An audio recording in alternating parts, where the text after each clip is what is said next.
বলিউডত সুবিধা পায়ো কিন্তু নিপন দাই বলিউডত বম্বেত থিতাপি নল'লে অসমীয়া ছবি কৰিবলৈ অসমলৈ ঘূৰি আহিলে এই হস্পিটেলৰ বিল কোনে দিব অসমৰ প্ৰয়াত জনপ্ৰিয় অভিনেতা নিপন গোস্বামী ডাঙৰীয়া অসমীয়া ছবি জগতৰ লাইখুটাস্বৰূপ জনপ্ৰিয় অভিনেতা নিপন গোস্বামী ডাঙৰীয়া জনপ্ৰিয় অভিনেতাজনে বলিউডত সুবিধা পায়ো কিয় পুনৰ অসমীয়া ছবি জগতলৈ ঘূৰি আহিলে লগতে জানো আহক জনপ্ৰিয় অভিনেতাজনে হস্পিটেলৰ বিচনাত মৃত্যুৰে যুঁজি থাকোঁতেও কিয় অক্সিজেন মাস্ক খুলি তেওঁৰ হস্পিটেলৰ বিল কোনে পৰিশোধ কৰিব সেই কথা সুধিবলগীয়া হ'ল জানো আহক জনপ্ৰিয় অভিনেত্ৰী মাধুৰিমা চৌধুৰীৰ মুখেৰে তাৰ লগত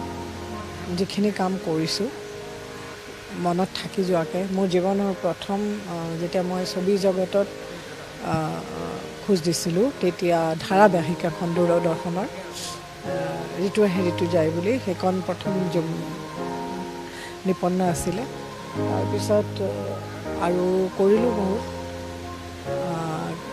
কিন্তু শেহতীয়াকৈ ডক্টৰ বেজবৰুৱাখনত কৰিলোঁ এটাই দুখ লাগিলে মানুহজনে ডক্টৰ বেজবৰুৱাখন হলত মানে ৰিলিজ হোৱাটো চাবলৈ বৰ ইচ্ছা কৰিছিলে সেইটো নহ'লেগৈ আৰু কি ক'ম নিপন দাই আমি জানোৱে নিপন দাই একদম বৰুৱাৰ সংসাৰৰ পৰা নিপন দাই অভিনয় কৰিছে বলিউডত সুবিধা পায়ো কিন্তু নিপন দাই বলিউডত বম্বেত থিতাপি নল'লে অসমীয়া ছবি কৰিবলৈ অসমলৈ ঘূৰি আহিলে তাৰপিছত অসমীয়া ছবি জগতত জনপ্ৰিয় ছবিৰ সংখ্যা ইখনৰ পিছত সিখনকৈ বঢ়াই গ'ল সেইজন অভিনেতা এতিয়া নাই কিন্তু নিপন দা অভিনেতা হিচাপেতো ভাল অভিনেতা আমি সকলোৱে জানো কিন্তু এগৰাকী ভাল নাগৰিক মানে ভাল মানুহ যাক কয় এগৰাকী ভাল মানুহ সদায় যেতিয়া ফোন কৰে নিপন দাই সদায় খুহুতীয়া কথা কৈছিলে নিপন দাক দেখোঁতে চবেই গহীন গম্ভীৰকৈ নিপন দা থাকে কিন্তু মানুহজন বেছ খুহুতীয়া কথা কৈ ভাল পায় খুব ভাল মানুহ কাৰো পৰা এটকা বেছিকৈ নলৈছিল কাৰোকো এটকা বেছিকৈ নিদিছিল শ্বুটিং যেতিয়া যাওঁ শ্বুটিঙত সময়তকৈ আগতে নিপন দা গৈছিল কিন্তু আৰ্থিকভাৱে নিপন দা যথেষ্ট দুৰ্বল আছিলে পিছলৈ কাৰণ কামোতো কমি যায় বয়স হোৱাৰ লগে লগে সেইটো এটা দুখ লাগিল কাৰণ নাৰ্ছিং হোমত থাকোঁতেও পৰহি অক্সিজেন মাস্ক খুলি এই 80 বছৰীয়া এইজন সুদৰ্শন অভিনেতা বুলি ক'লে যাক কয় সেই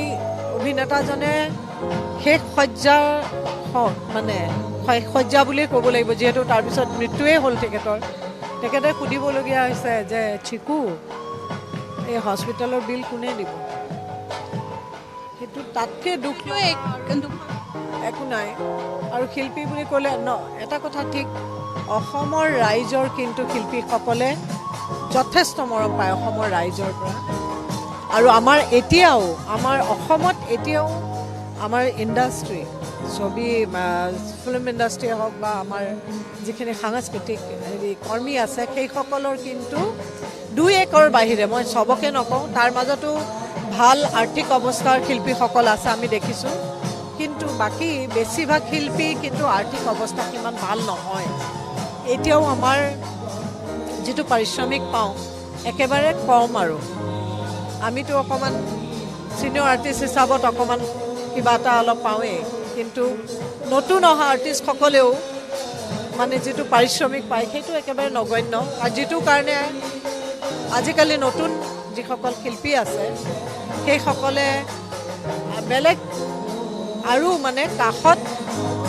ব্যৱসায় কৰিবলৈ লৈছে বাকী সেইটো খুব ভাল কথা কিন্তু এইসকল অভিনেতা এখন শিল্পীয়ে আগৰ শিল্পীসকলে সেইবিলাক ভাবা নাছিল অভিনয় কৰিব লাগে সেইখিনিয়ে জানিছিলে আৰু সকলোতকৈ দুখ লাগিছে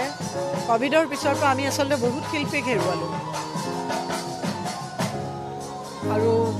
কি ক'ম এনেকৈ কোনোবা যাব আকৌ এনেকৈ আহিম আকৌ আমি বাইট দিব লাগিব আৰ্থিক অৱস্থাৰ কথা ক'ব লাগিব সেইকাৰণে আমাৰ এতিয়া চৰকাৰখন যথেষ্ট সহযোগ কৰে আমি সকলোৱে কওঁ গতিকে ভাবিছোঁ কিবা এটা কিজানি শিল্পীসকলৰ কাৰণে কিবা এটা হ'ব পাৰে নেকি আৰু নিপন দাক কৈছোঁ যে নিপন দা আপুনি যাওক, শান্তিত থাকক। ডক্টৰ বেজবৰুৱা হিট হ'বই আৰু আপুনি ওপৰৰ পৰা ডক্টৰ বেজবৰুৱাখন চাব। সেইটো তেখেতৰ সকলোতকৈ দুখ থাকি গ'ল,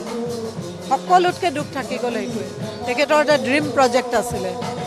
ডক্টৰ বেজবৰুৱা। বহুত কিবা কিবি অসুবিধাৰ কাৰণে আচলতে অলপ পলম হৈছে। তেখেতৰ আত্মাই শান্তি পাওক, সেইটোৱেই কথা।